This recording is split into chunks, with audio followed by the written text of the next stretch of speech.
forget to like, share and subscribe Ada 24/7 channel.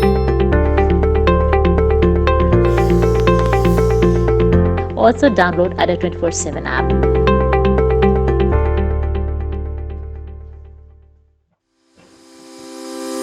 Don't forget to like, share and subscribe Ada 24/7 channel.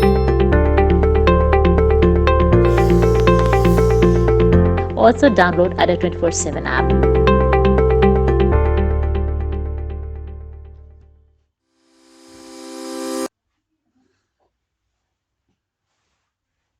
Hello dear student, welcome to আড্ডা 24/7 Bengali YouTube channel. কেমন আছো তোমরা সকলে? আশা করছি সকলে খুব ভালো আছো, সুস্থ আছো। আজকে আমাদের রেলের গ্রুপ ডির উপর যে সিরিজটা আমি শুরু করেছিলাম তার অষ্টমতম দিন আজকে, ক্লিয়ার? তার আজকে অষ্টমতম দিন এবং ভীষণ গুরুত্বপূর্ণ জায়গা কিন্তু আজকে আমরা রান করতে চলেছি, কারণ এই অষ্টম দিনে আমরা বহু অজস্র কোশ্চেন তোমাদের সামনে আমি এনেছি হিস্ট্রির ওপর, যাতে তোমাদের কমনটা চলে আসে। যদি কেউ মনে করে থাকো এই ক্লাসটা শুধুমাত্র রেলের গ্রুপটির জন্য, তাহলে ভুল ভাবছো।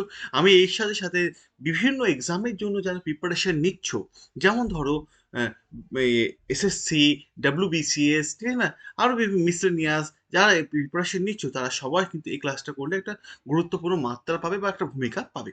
ঠিক আছে, চলো চলে যাই পরের জায়গা। যে আমাদের আড্ডা 24/7-এ খুব সুন্দর একটা জায়গা, যেখানে ফ্ল্যাট কোর্সের ওপর চলছে 12% অফ। ঠিক আছে, যে কোনো প্রোডাক্ট, এনি প্রোডাক্টের ওপর চলছে 12% অফ। ক্লিয়ার? দেখো, পড়াশোনা করার একটা অন্যতম মাত্রা হচ্ছে মানি। অনেকে বলে থাকে, তা আমাদের আড্ডা 24/7 সব থেকে লোয়েস্ট কম মানে ফিজের মধ্যে, তার উপর ডিসকাউন্ট দিচ্ছে 12% অফ। আমার কোড নাম্বার Y284, এই কোড নাম্বার দিয়ে চলে এসে এবং আমাদের পেড ব্যাচে জয়েন হয়ে যাও।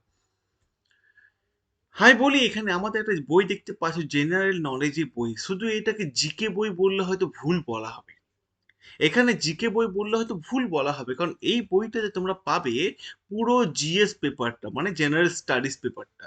ঠিক আছে, যেখানে ডিটেলসে আলোচনা করা আছে। এর সাথে সাথে তোমরা এই বইটা নিলে কি পাবে? এই নিলে তোমরা পাবে এখানে যে 4500, ক্লিয়ার, প্লাস জিকে পাবে প্র্যাকটিস করার জন্য। ক্লিয়ার? 735 পেজের বই। এই বইটা যদি আজকে অর্ডার করো আমার কোড নাম্বার ধরে Y284, তাহলে তুমি 4 থেকে 5 দিনের মধ্যে তোমার বাড়িতে বইটা ডেলিভারি হয়ে যাবে। হ্যাঁ, আরেকটা কথা বলে দিই, বলতে ভুলে গেলাম। সেটা হচ্ছে, এই বইটা নিলে কিন্তু কেউ তোমরা ডেলিভারি চার্জ কিন্তু পেমেন্টের সঙ্গে ইনক্লুড থাকে, ডেলিভারি চার্জ এক্সট্রা দেওয়ার দরকার নেই।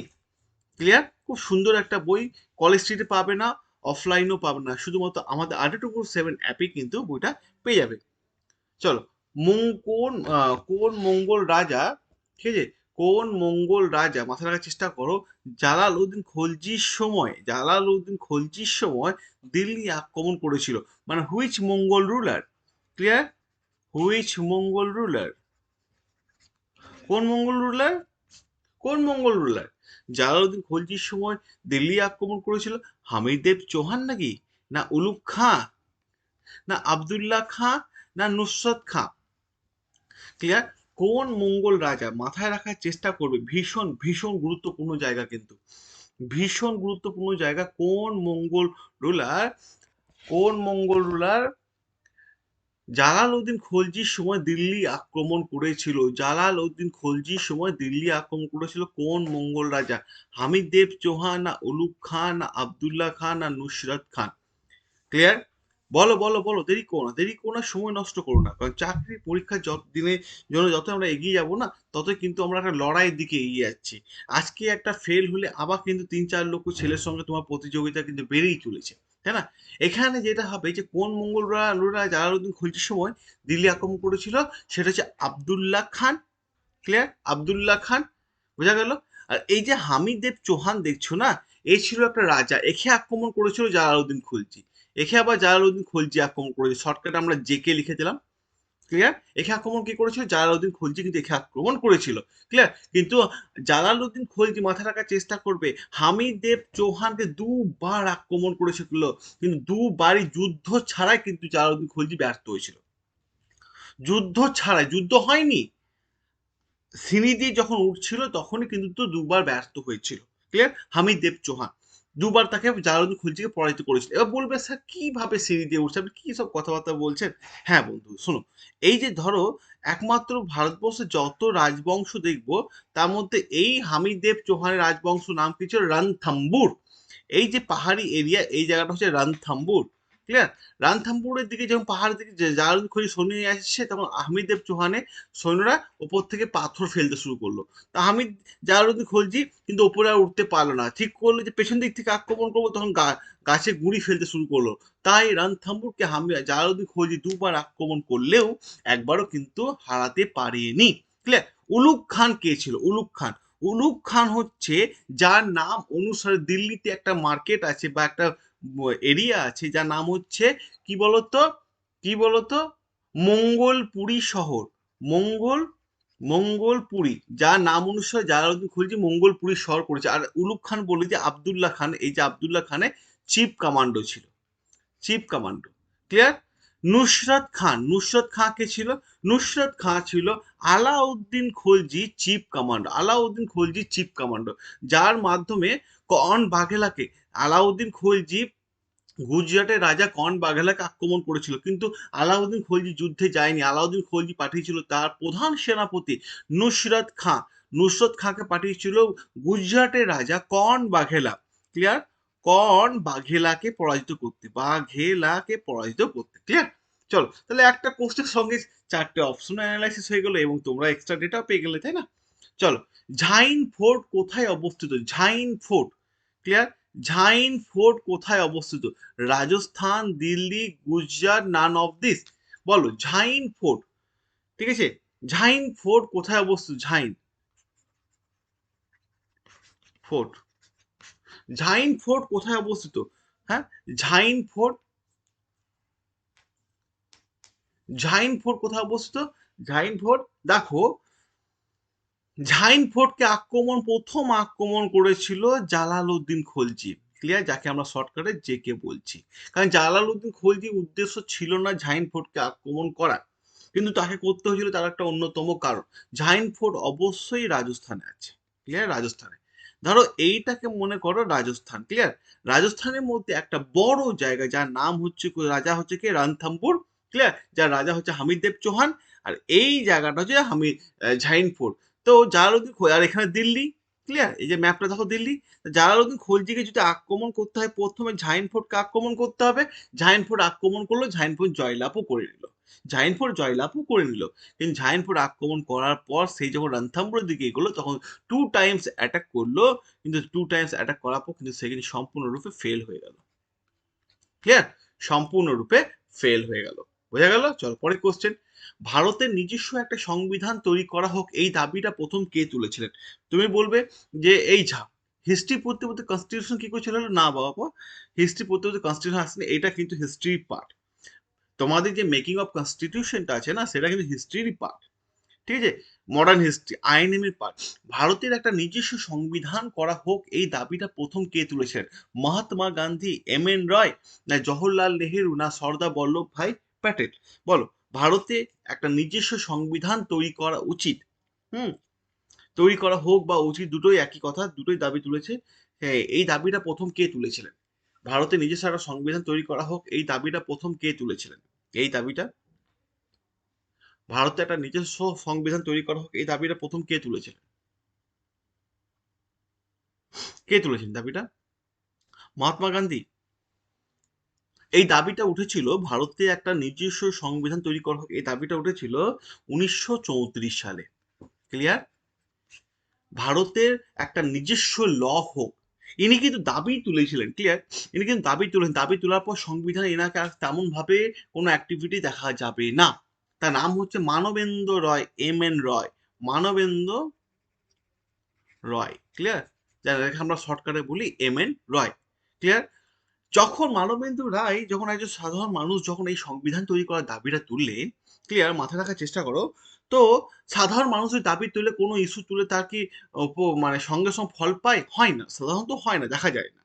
তো তোমার এরিয়াতে কোনো কলের প্রবলেম, তুমি as a সাধারণ মানুষ প্রতিবাদ করলে হবে, কিন্তু সেখানে যদি কোনো একটা সেলিব্রিটি এসে বলে হ্যাঁ এই জায়গাটা কলের দরকার, বা এসে যদি কেউ বলে, কোনো মিনিস্টার এসে বলে, বা কোনো পাওয়ারফুল লোক এসে বলে, তাহলে কাজটা সঙ্গে সঙ্গে হবে।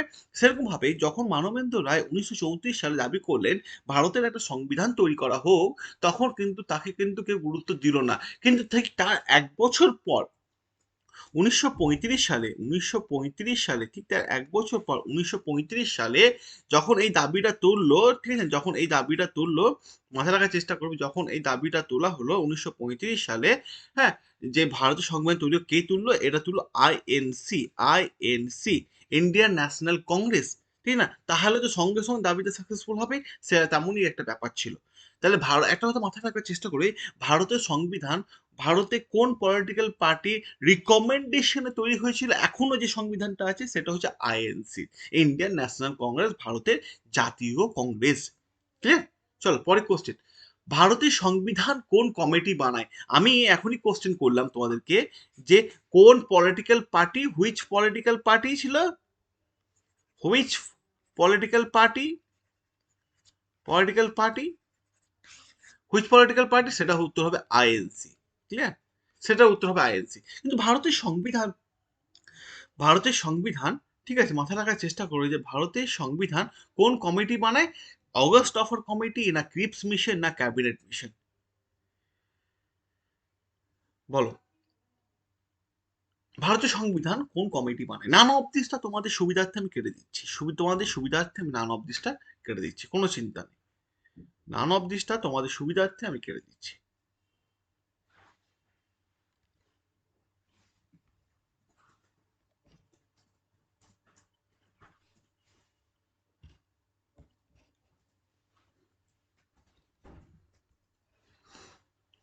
বলো,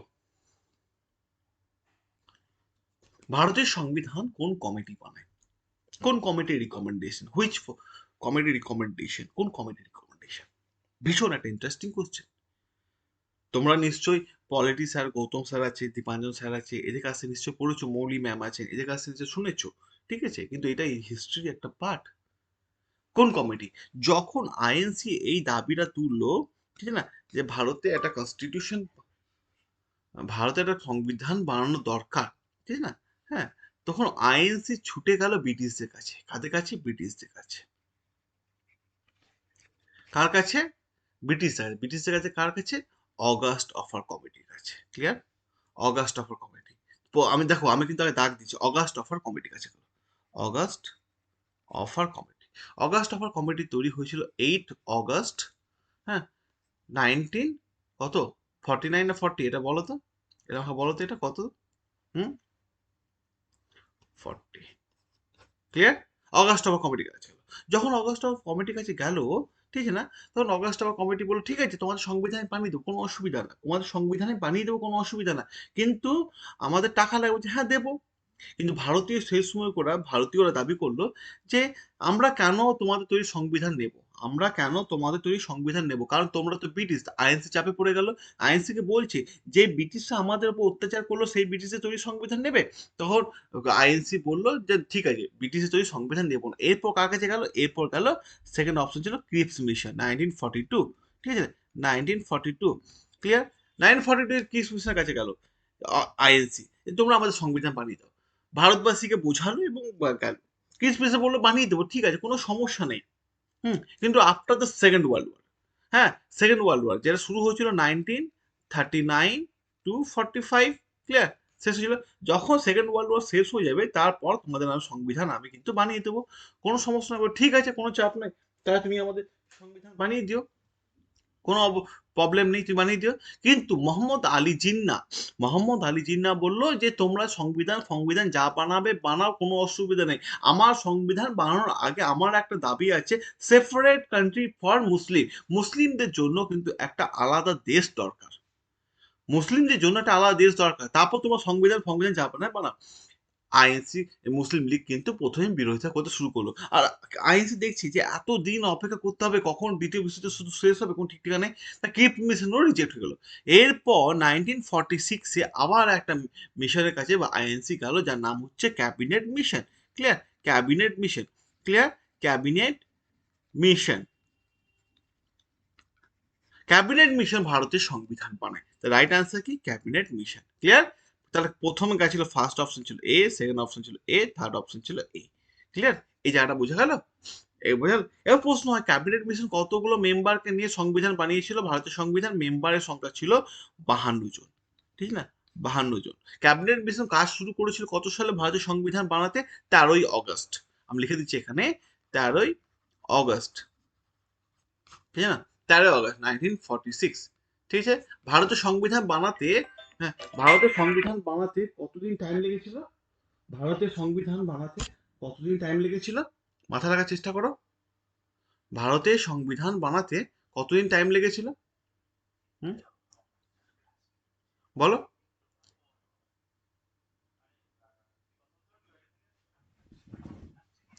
বলো, ভারতের সংবিধান বানাতে আহ, কতদিন টাইম লেগেছিল বলো?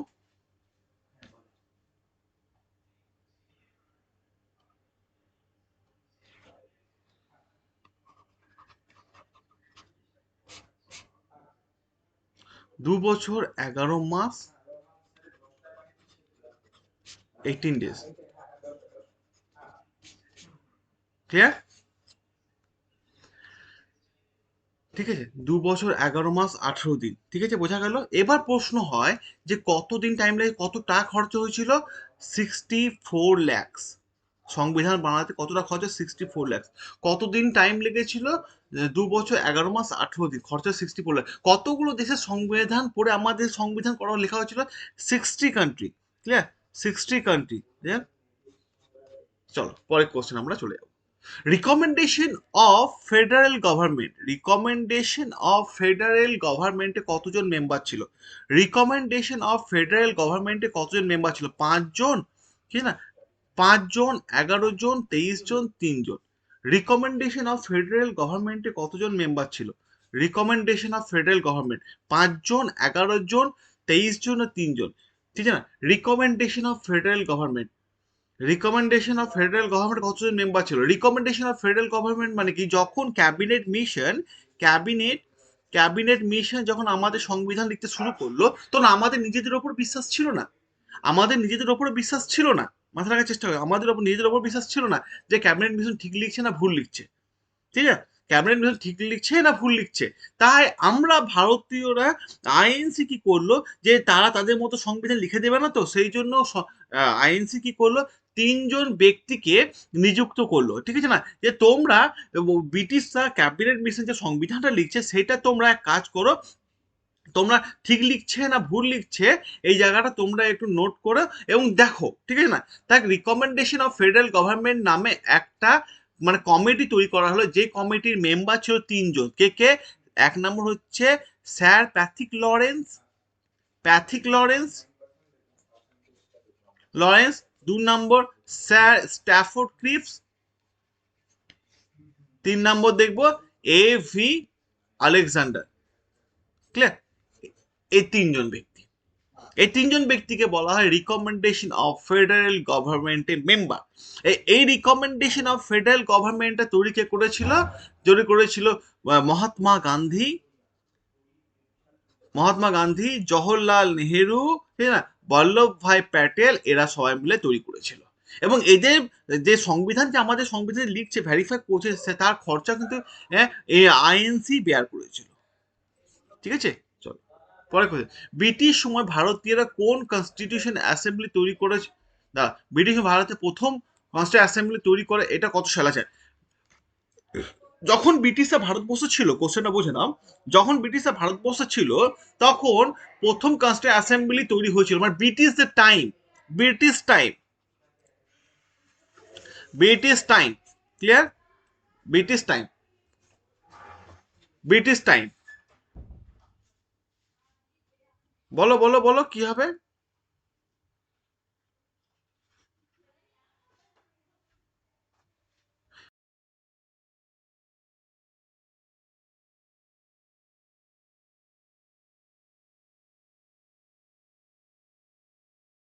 বলো বলো বলো, উত্তর কি হবে? উত্তর কি হবে?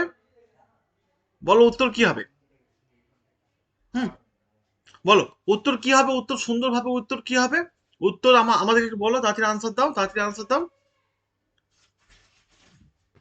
উত্তর কি হবে? ব্রিটিশদের সময়, বলো উত্তর কি হবে সেটার? আনসার ফার্স্ট আসবে, ফার্স্ট। দেরি হবে কেন? আনসার আসতে দেরি হবে কেন? দেরি হচ্ছে কেন তোমাদের? আনসার আসতে দেরি হচ্ছে কেন? ব্রিটিশদের সময় ভারতীয়রা প্রথম কনস্টিটিউয়েন্ট অ্যাসেম্বলি তৈরি করে, এটা কত সালে? কত সালে? 1946, 12ই জুলাই। ক্লিয়ার? 1946, 12ই জুলাই। বোঝা গেল? বোঝা গেল? চলো পরের কোশ্চেন। প্রাচীন ভারতের ইতিহাসে কোন যুগ থেকে লোহার ব্যবহার দেখতে পাওয়া যায়? ভীষণ ভীষণ একটা গুরুত্বপূর্ণ, very very important, very very important. Clear? Important question.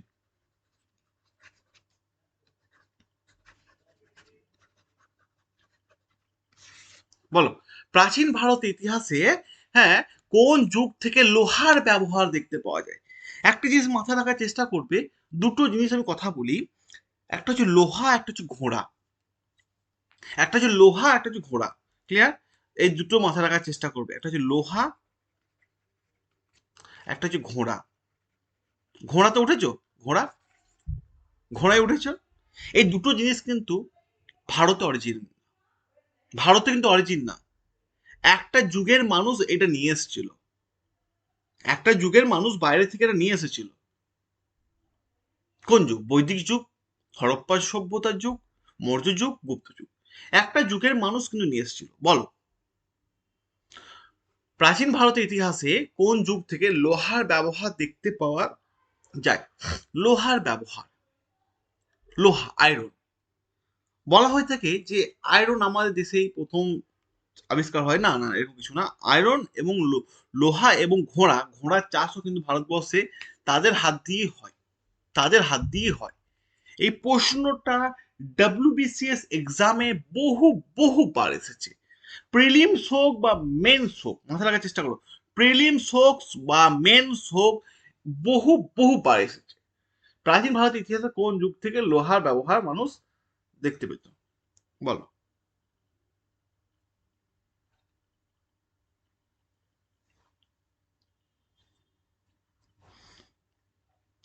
বলো, কোন যুগ থেকে লোহার ব্যবহার মানুষ দেখতে পেত? বৈদিক যুগ, হরপ্পা যুগ? দেখো, বৈদিক যুগে মানুষরা, হ্যাঁ, ঠিক না, এই ভারতবর্ষে লোহার ব্যবহার প্রবেশ করেছে। ঋগ বৈদিক যুগে মানুষেরা, ঋগ বৈদিক, ঋগ বৈদিক টাইমে মানুষরা লোহার ব্যবহার ভারতবর্ষে কিন্তু এরা এনেছে। ঠিক আছে? মাথায় রাখার চেষ্টা করবে। ঘোড়া নিয়ে অনেক মানুষকে ইন্টারভিউ টেবিলে জিজ্ঞেস করে যে ঘোড়া, ঘোড়ার ব্যবহার, ঘোড়ার ব্যবহার। ঘোড়া জিনিসটাও তাই।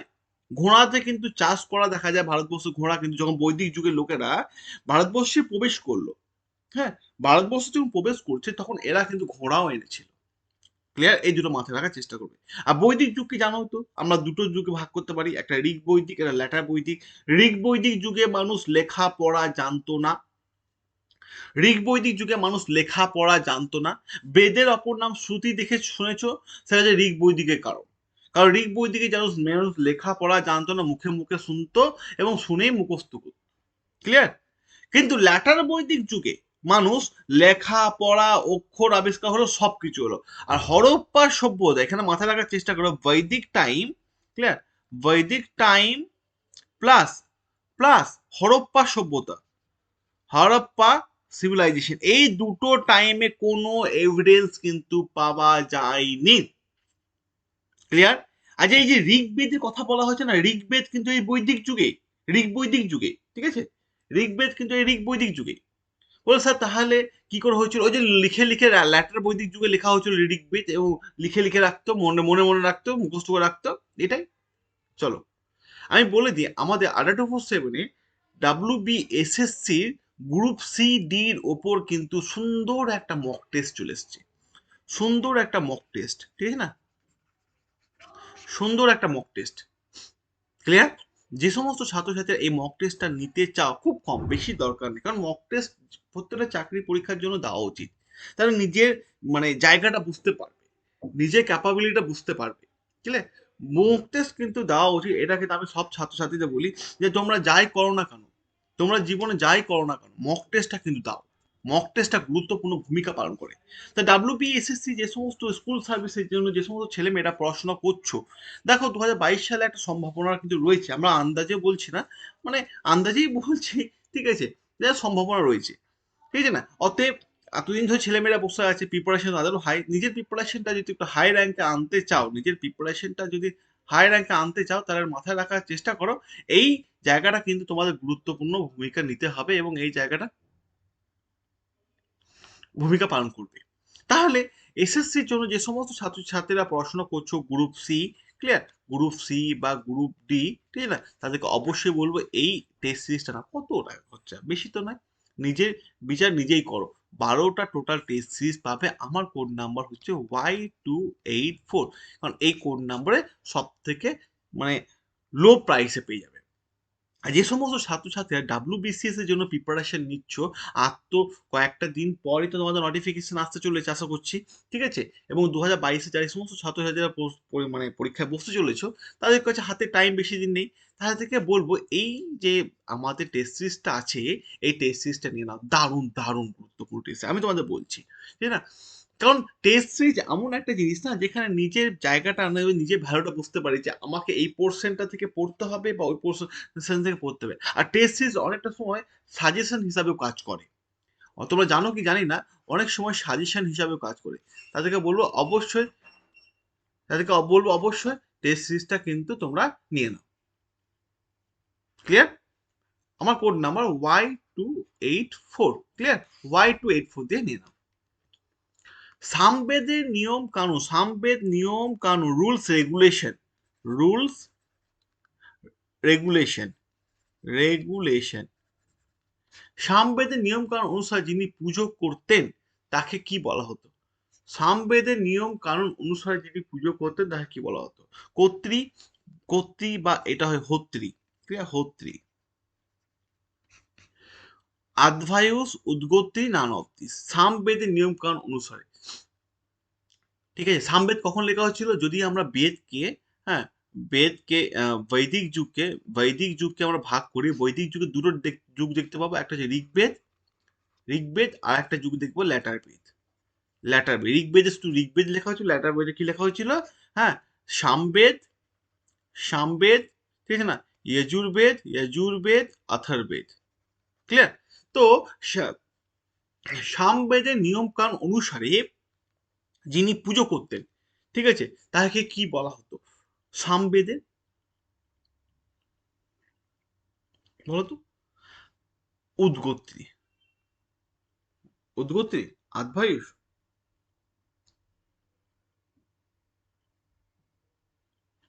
উদ্গোত্রী, উদ্গোত্রী। আর ঋগ্বেদের নিয়ম কানুন অনুসারে যিনি পুজো করতেন তাকে বলা হতো কর্ত্রী বা হোত্রী, ঋগ্বেদ। আদভায়ুষ মানে যজুর্বেদে নিয়ম কানুন অনুসারে, যজুর বেদের নিয়ম কানুন অনুসারে, ক্লিয়ার? বোঝা গেল জায়গাটা? জায়গাটা ক্লিয়ার হয়েছে? জায়গাটা ক্লিয়ার হয়েছে? হুম? ভারতীয় গান বাজানোর উৎস দেখতে পাওয়া যায় কোন বেদ থেকে? ভারতীয় গান বাজানো, music, origin of music, origin, origin of music, ভারতের গান বাজনা উৎস দেখতে পাওয়া যায় কোন বেদ থেকে?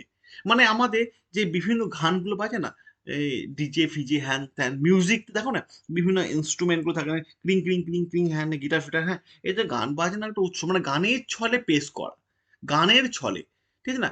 ধরো আমরা যদি আমাদের কাছে যদি একটা কোনো গান থাকে, লিরিকটা রইলো, হ্যাঁ, মিউজিকটা আমরা কেটে বাদ দিলাম, তা গানের ছলে কিছু একটা বোঝানোর চেষ্টা করছে, মানে কোনো একটা ভাবকে হ্যাঁ, মাথা রাখার চেষ্টা করো, কোনো একটা ভাবকে গানের ছলে বোঝানোর চেষ্টা করছে। তো ভারতীয় গান বাজনা উৎস দেখতে পাওয়া যায় কোন বেদ থেকে?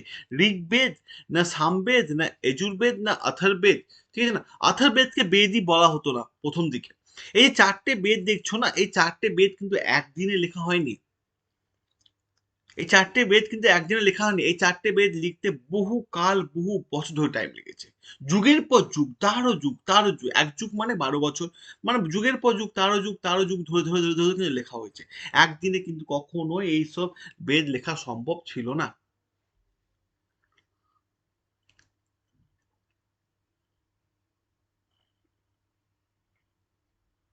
ভারতীয় গান বাজনা উৎস দেখতে পাওয়া যায় কোন বেদ থেকে?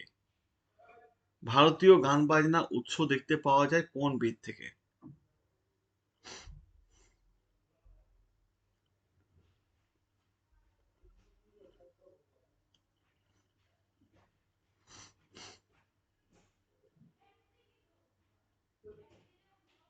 বলো।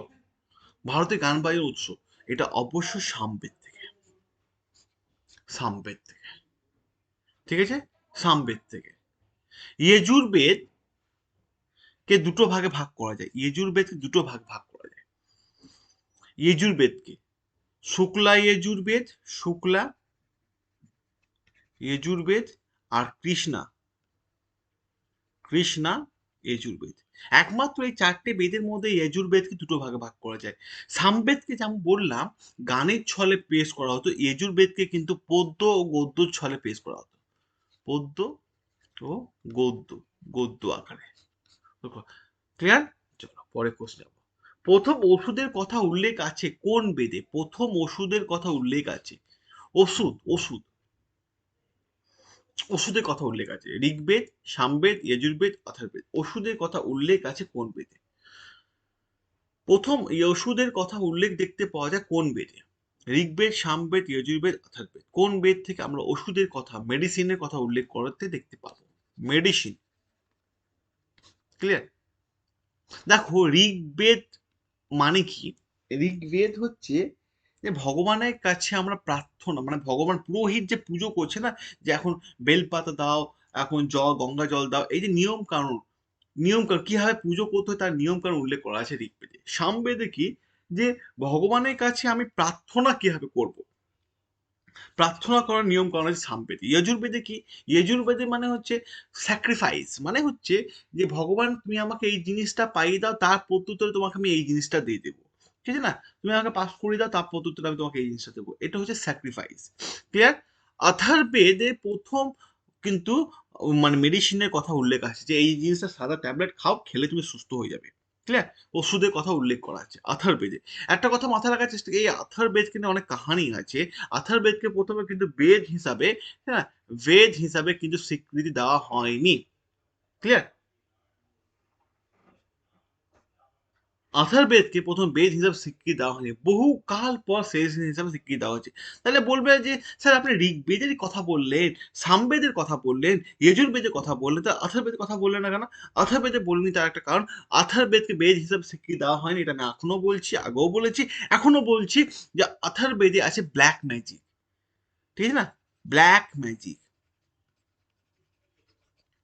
ম্যাজিকের কথা, মানে কাউকে ভূতে পেয়েছে, কাউকে জিনে পেয়েছে, কারো শরীর খারাপ, ঠিক আছে, তন্ত্র মন্ত্র ইত্যাদির কথা উল্লেখ কিন্তু আছে এই অথর্ববেদে।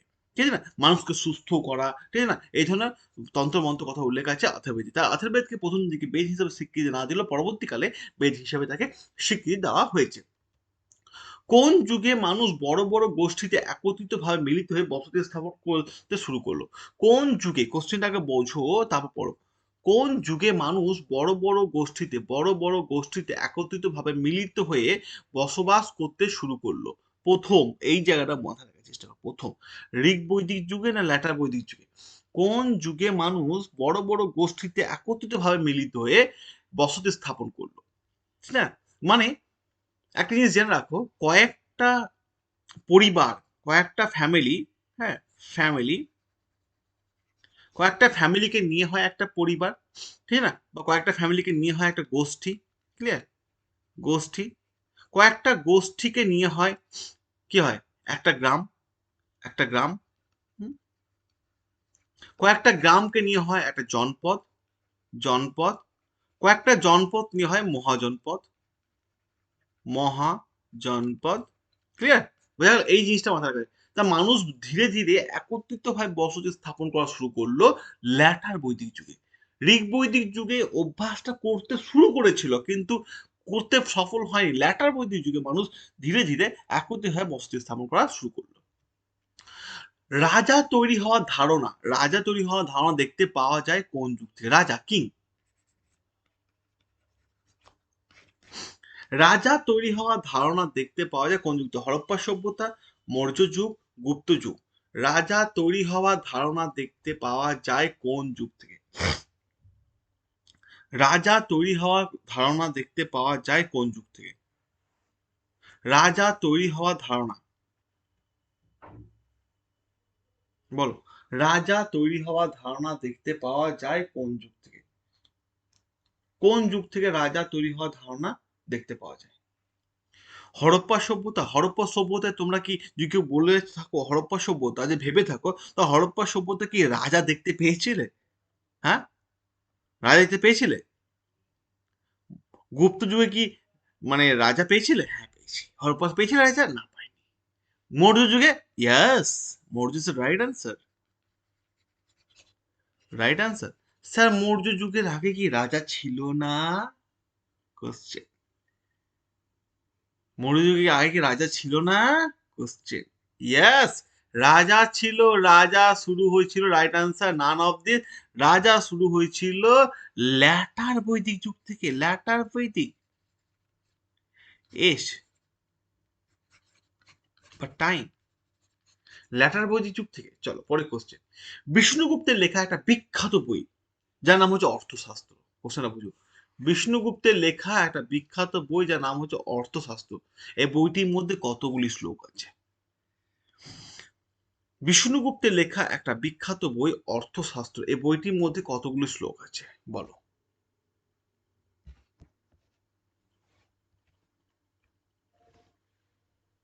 বলো। বিষ্ণুগুপ্তের লেখা একটা বিখ্যাত বই অর্থশাস্ত্র, এই বইটির মধ্যে কতগুলি শ্লোক আছে?